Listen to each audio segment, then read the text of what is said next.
அனைவருக்கும் வணக்கம். 12th மேக்ஸில் எக்ஸசைஸ் 7.5ல கொஷின் நம்பர் 6 பார்க்குறோம். So integral 1 minus x square divide by x into 1 minus 2x into dx இதை வந்து நம்ம இன்டகிரேட் பண்ண போகிறோம். ஓகேங்களா? ஸோ அதுக்கு முன்னாடி என்ன பண்ணலாம் அப்படின்னா, இங்கே பாருங்கள், நியூமரேட்டரில் இதனுடைய டிகிரி வந்து 2, டினாமினேட்டர்லேயும் இதை ரெண்டுத்தையும் மல்டிப்ளை பண்ணால் இதனுடைய டிகிரி 2. ஸோ இந்த மாதிரி சேம் டிகிரி இருந்ததுன்னா நம்ம டைரெக்டாக பார்ஷியல் ஃப்ராக்ஷன் பண்ணக்கூடாது. ஸோ அதுக்காக என்ன பண்ணுறேன், ஃபஸ்ட்டு இந்த டினாமினேட்டரை மல்டிப்ளை பண்ணி வச்சுக்கிறேன். X minus 2x square. So இங்கே ரெண்டுத்துலேயும் மைனஸ் காமனாக வெளியே எடுத்துகிட்டு நான் என் கன்வீனியன்ட்டுக்காக x square minus 1 divide by 2x square minus எக்ஸ்ன்னு எழுதிக்கிறேன். இப்போது இதை டிவைட் பண்ணி இதை இன்னும் சிம்பிளிஃபை பண்ணணும். இப்போ பாருங்கள்,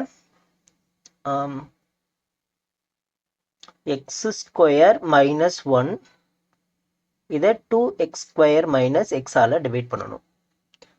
இப்போ இங்கே இருக்கிற ஃபஸ்ட்டு நம்பர் இங்கே இருக்கிற ஃபஸ்ட்டு நம்பரை டிவைட் பண்ணுறோம். X square divide by 2x square. X square cancel ஆகிடுச்சுன்னா 1/2 அப்படின்னு வரும். ஸோ இந்த 1/2 இந்த 2x ஸ்கொயர் மைனஸ் எக்ஸால் மல்டிப்ளை பண்ணால் இங்கே எக்ஸ் ஸ்கொயர் வரும், இங்கே மைனஸ் 1/2x அப்படின்னு வரும். ஸோ இந்த மைனஸு நமக்கு இங்கே 0 எக்ஸ் இருக்கிற டேர்ம் இல்லை, அதனால் 0xன்னு எழுதிக்கிட்டு இங்கே -1ன்னு எழுதிக்கிறேன். சரிங்களா? இப்போ பாருங்கள், ஸோ கேன்சல் பண்ணிடுறேன். 1/2x minus 1. அகைன் இந்த ரெண்டு டேர்மையும் டிவைட் பண்ண முடியுமா? இல்லை. ஸோ இப்போ வந்து நமக்கு டிகிரி குறைஞ்சிடுச்சு. இதுக்கப்புறம் நம்ம பார்ஷியல் ஃப்ராக்ஷன் பண்ணிக்கலாம். ஸோ இப்போ இதை எப்படி எழுதலாம் அப்படின்னா, 1/2 plus 1/2x minus 1 divide by 2x square minus x. சரிங்களா? ஸோ இது வரைக்கும் புரியுதா? ஸோ பார்ஷியல் ஃப்ராக்ஷன் பண்ணுறதுக்கு முன்னாடி நியூமரேட்டர்லையும் டினாமினேட்டர்லையும் அதனுடைய டிகிரி ஈக்குவலாக இருக்கா அப்படின்னு செக் பண்ணி பார்த்துக்கணும்.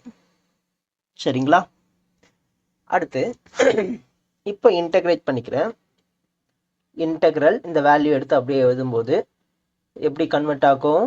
1/2 plus 1/2x minus 1 divided by 2x square minus x into dx. Right. இப்போ இதை தனித்தனியாக இன்டகிரேட் பண்ணிக்கலாம். இந்த 1/2 இன்டகிரல் டிஎக்ஸ் தனியாக எடுத்துக்கிறேன், plus integral 1/2x minus 1 divide by 2x square minus x into dx தனியாக எடுத்துக்கிறேன். ஸோ இதை வந்து நம்ம I1 அப்படின்னு எழுதிக்கலாம், இதை வந்து நம்ம I2 அப்படின்னு எழுதிக்கலாம். இன்டகிரல் 2, இது இன்டகிரல் 1. இப்போ ஃபஸ்ட்டு இன்டகிரல் எடுத்துக்கிறேன். Integral 1, so 1/2 integral dx. இதை இன்டகிரேட் பண்ணோம்னா 1/2 இன்ட்டு எக்ஸ். இங்கே ப்ளஸ் C1 வரும், அப்புறம் நம்ம கடைசியாக சிக்கு கன்வெர்ட் பண்ணிக்கலாம். இப்போ செகண்ட் இன்டகிரலில் தான் நமக்கு பார்ஷியல் ஃப்ராக்ஷன் யூஸ் பண்ண போகிறோம். ஸோ செகண்ட் இன்டகிரல் என்ன வருது? Integral 1/2x minus 1 divide by 2x square minus x into dx.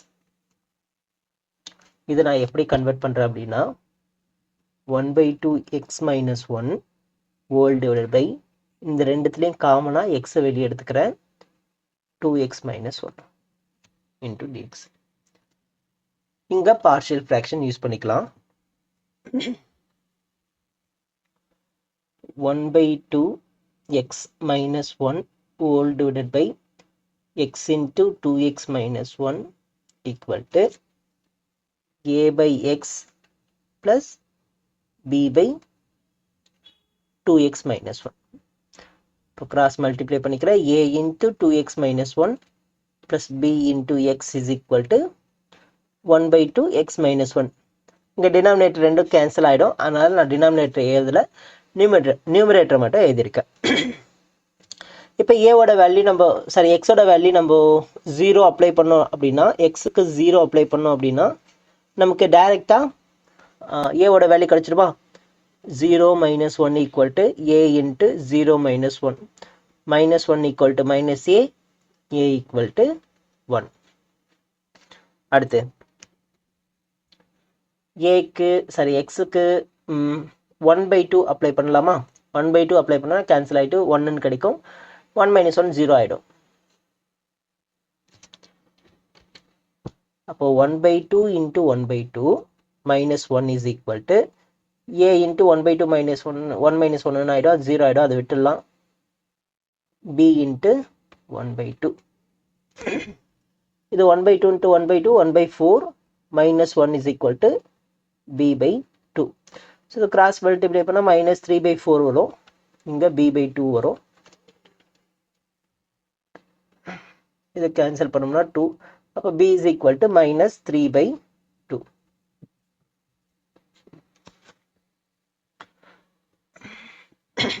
So இது ரெண்டுத்தையும் எடுத்து வந்து இந்த ஈக்குவேஷன் அப்ளை பண்ணிக்கிறேன். இங்கே இருக்கு பாருங்க.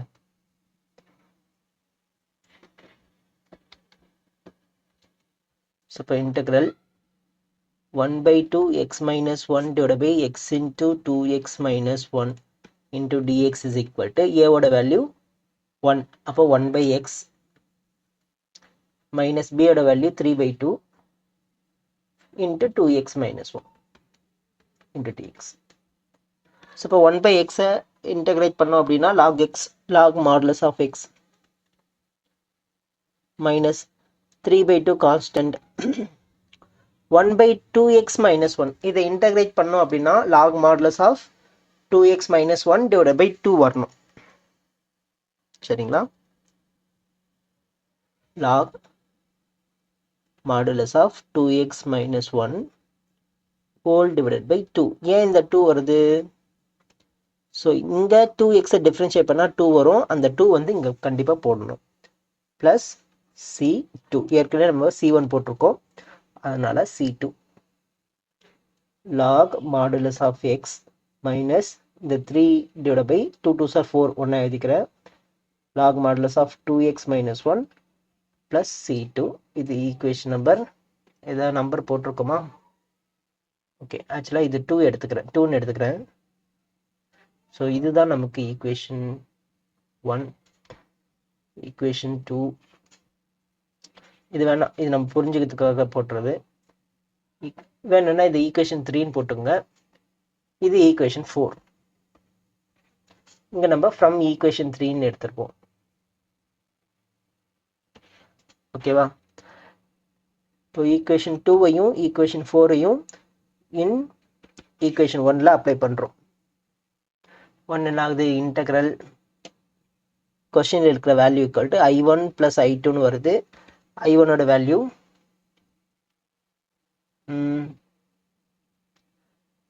I1ஓட வேல்யூ எங்க? இதுதான் 2. 1/2 x